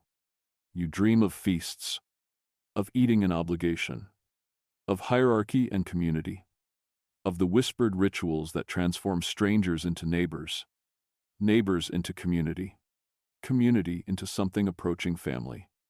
Not through blood, but through shared meals, through witnessed participation, through the slow accumulation of moments when people chose to sit together and eat together and acknowledge their fundamental interdependence.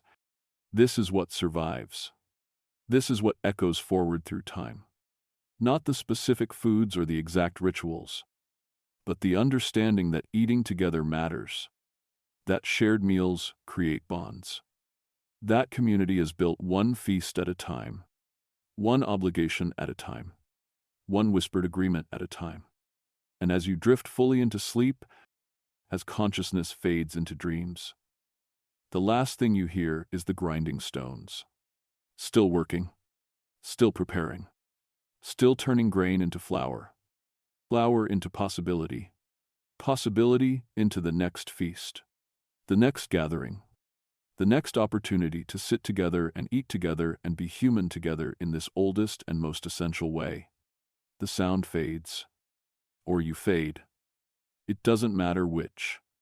You're asleep now, dreaming of ancient Mesopotamia, of feasts and obligations, of bread and beer, and the patient construction of civilization through the simple act of eating together. The grinding stones turn. The grain becomes flour. The cycle continues. And will continue. Long after you wake. Long after this dream ends. Long after ancient Mesopotamia becomes dust and memory. The feast endures. The whispered rituals persist. The quiet power of shared meals holds, binding humans together. One bite at a time. One obligation at a time. One feast at a time. Sleep well. Dream of bread baking. Of beer fermenting. Of communities gathering. Of the endless patient work of being human together. Of the feast that never ends. The cycle that continues. The whispered rituals that built the world.